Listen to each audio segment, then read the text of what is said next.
It's been 9 years since Dead Island 2 was announced at E3 2014. Since then, the game has been stuck in a sort of development apocalypse that rivals the one that features within its own fiction. Over the last decade, 4 separate development studios have attempted to ship Dead Island 2. 4. Series creator Techland, Spec Ops The Line developers Yager Development, British outfit Sumo Digital, and finally, publisher Deep Silver's own internal studio Dambuster. 4 developers, 4 completely separate developers, each with their own unique vision and approach to this single project. Now, this isn't traditionally a good sign. I'd say it's usually a very bad sign. You only need to look at something like Duke Nukem Forever as an example of the kind of game you end up with following a protracted development that bounces between multiple studios, i.e. something not good. So after 9 years in the oven, and with a conveyor belt of chefs constantly fiddling with the temperature, was Dead Island 2 worth the wait? Yes? Kind of. I quite like it. I think. It's not really a definitive answer, is it? But Dead Island 2 is sort of a difficult game to evaluate. It's fine. It's fine. But I think that's why I like it so much. It's wonderfully, comfortably fine. Dead Island 2 swaps the exotic island resort locale from the original game for Los Angeles, albeit one ravaged by a zombie outbreak that has left the City of Angels in tatters. You play as one of multiple eccentric weirdos who board an evacuation plane only for it to be shot down immediately after a fellow passenger starts nibbling on the person sitting in front of them. Stranded in zombie-infested LA, as the game's characters insist on calling it, you spend the rest of the game trying to escape, assisting those lucky enough to not be rotting along the way. You, however, are not one of those people. Bitten in the game's opening moments, you quickly discover you're immune, imbued with zombie powers, but not reduced to a shuffling pile of stinky flesh and exposed intestines. This fairly uninspired revelation is perhaps the only interesting thread in the game's entire narrative. The rest of it, a bland swill of predictable twists and uninteresting turns. The story is mainly conveyed through cutscenes where a character will tell you to go somewhere and find something. Sometimes that something is another character, who will then tell you to go somewhere else and find something different. That's it. The non-dead residents of LA are not well-rounded or particularly fun to spend time with. Most of them are like that one type of character you expect to find in a game like this that doesn't quite understand the severity of the situation and makes lame jokes about it. They're either drunk or smoking weed. You know what I mean. It's a tired, aging trope. And it's a shame because the voice cast put in some pretty great performances here. One character, Emma Jaunt, is a particular highlight, a British actor living in Beverly Hills whose kindness is eclipsed by her naivety and privilege. Everyone looks great, too. Faces are full of life and expression. I may not be interested in what any of these people are saying to me, but the facial animation is rendered so vividly, I kind of don't care. The exception to all this is the protagonists themselves. Specifically, Danny, the character I chose for my playthrough. Danny is a spunky Irish lass who approaches all of the horrible situations she finds herself in with a sense of humour and wit that feels genuine and stops her dialogue from ever slipping into cringe territory. No one is here for the story though. Right? It's not like anyone played the original Dead Island and walked away thinking about the emotional journey their character endured throughout the course of their adventure. I mean, I'm saying that, but I know for a fact someone in the comments is now going to write a 400-word counter-argument for how Dead Island's story is equal to, I don't know, the Iliad, but for everyone else out there, the story is naff. Don't expect much. Or anything. It's nothing. I mean, what you're really here for is the zombie killing, right? Well, thankfully, that bit is solid.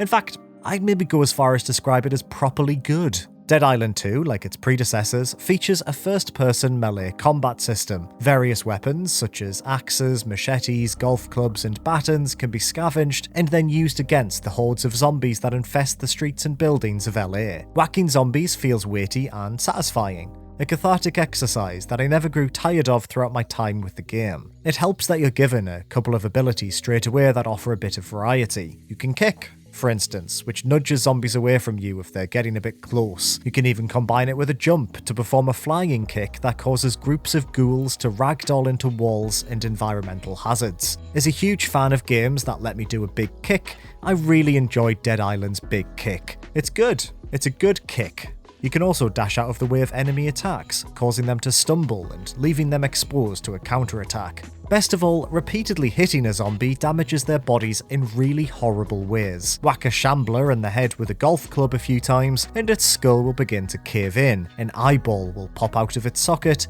and its jaw will become severed, loosely hanging from its head by a single gooey thread. Set them on fire and they'll become all crispy. Burn them with acid and their clothes will disintegrate along with their flesh, transforming them into dynamic body world installations. This degradation system is not only, completely gross, but it also opens up additional options for taking down foes. Runners approach you faster than standard zombies, but can be dispatched quickly by severing their legs, for instance. Facing off against groups of standard enemies is where the game really shines, honestly. It's fun to duck and weave between clawing fingers, slicing and bludgeoning your way to safety. Slightly spongy, zombies take a couple of hits to topple, making each encounter feel a bit tense, bit exciting.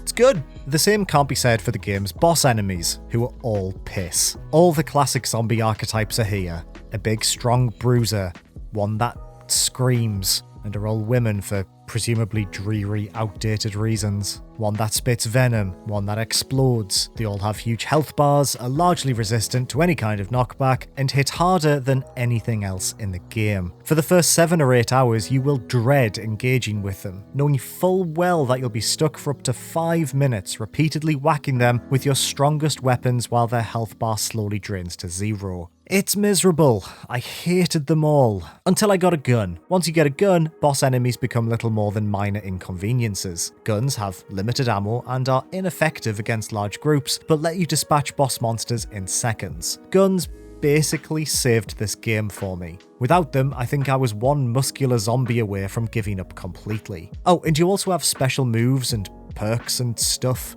They're contextualized as cards, which you unlock as you progress through the campaign and slot into a deck, but they function the same as skills in any other action RPG. I gotta say though, it's pretty nice not being forced to engage with a skill tree system, even if the cards themselves serve the same function. So yeah, that's your lot really.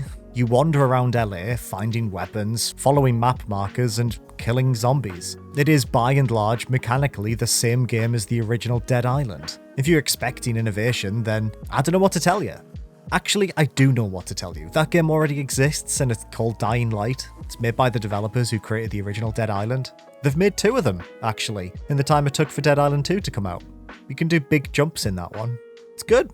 I'd recommend it. You know, what I will say about Dead Island 2 is that it has some really nice spaces to explore. The first section of the game takes place in Bel Air and Beverly Hills and lets you wander around enormous posh houses, nicking sellotape and beheading a jogger. Each house is exquisitely detailed, a window into how the other half live. Despite the destruction and the piles of human goo in most of the corridors, it looks phenomenal at times, which is surprising. I didn't expect the zombie title that was in development for 9 years to deliver some of the most realistic looking interiors in a video game, but here we are. Weirdly, and I'm definitely giving the game too much credit here, but I'll say it anyway. Its setting sort of makes it feel quite contemporary. In 2023, as the wage gap increases and the rich get richer, there's something very of the moment in the way Dead Island reduces the world of the wealthy to one stained by dirt and gore and flame. Don't get me wrong, it has absolutely nothing to say about social class whatsoever, but it's interesting how a game that began development around 2014 has accidentally launched in an era where it feels weirdly relevant to current media trends. We love a good piece of fiction about rich people getting their just desserts at the moment, and when you finally reach Venice Beach, the location featured in the game's original E3 2014 trailer, it's hard not to feel a twinge of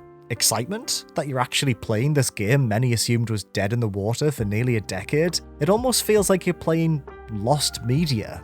It's wild. And even more than that, it sort of makes you realize how much of a miracle it is that this game is good. 4 developers worked on this. 4. The finished result is so cohesive and polished, I can only assume that this release version isn't based on what came before, but instead was rebuilt from the ground up after previous iterations failed to live up to publisher expectations. The result is a game that's relatively unambitious in a way that's quite refreshing, presumably because of a tight production schedule. It's a loop-based action RPG that isn't a live service game, which is a shockingly rare thing from a large publisher these days. It doesn't feature an open world, which I expected it to, choosing instead to funnel players through smaller maps that are connected by loading screens, like the original. It's quite linear, and although it does feature side quests, they're few and far between. It's very lean. There's not a lot to gnaw on here, but I kinda love that. Honestly, for about a year now, I've been craving something that scratches a very specific itch. A game that falls within the bracket of a 7 out of 10 experience. A AA title that knows exactly what it wants to be and is unashamed about it. As budgets balloon and companies grow more risk-averse, we don't really get games like this anymore. Or we do, but they're a bit naff, like Saints Row or Evil West. Dead Island 2 is exactly that type of game. It's good. It's not great, but that's fine. It's fine. I'm so happy it's merely fine. Sure, it has its issues. There's no story worth engaging with. Hey, Emma's pretty shook up. How about you fix her some of that motherfucking Yorkshire pudding shit she likes? Cash, a resource used to both upgrade and repair your weapons, is too scarce, and for the first 10 hours you're forced to run all the way back to your safe house if you want to sell anything. There are no vehicles, which is a shame because they were a key part of why the original was so much fun. There are locked boxes and doors everywhere, and finding the specific keys to unlock them is a tedious chore. It gives you an important ability really late in the game, which feels a bit withholding. And I want to reiterate once again, the big boys are awful, and I just don't care for them. And yet, I kept coming back to Dead Island 2, and I didn't need to. No one asked me to cover this, no one forced me to keep playing it, but I did so regardless, in my own time. No less. I didn't even play it co-op, which I assume elevates it further. Even in single player, I really enjoyed it. Also, it runs well on PC, which is depressingly rare for a multi-format title released in 2023. So, was Dead Island 2 worth the wait? I don't know, maybe. Fans of the originals might find it pleasingly familiar, assuming they found Dying Light to be, I don't know, too expressive. For everyone else, I mean, do you also, like me, miss a certain kind of AA game from the 360 era? If so, then yeah, I guess it was. It's good. It's a good game. So yeah, Dead Island 2 is dated but fun, and it exists. 4 developers and 9 years later, it exists. That's nice, I think. Good for them. Thanks very much for watching. Are you going to be picking up Dead Island 2? Let me know in the comments below. For all your PC gaming needs, make sure to check out rockpapershotgun.com and subscribe to this channel for more daft videos about computer games. Bye for now.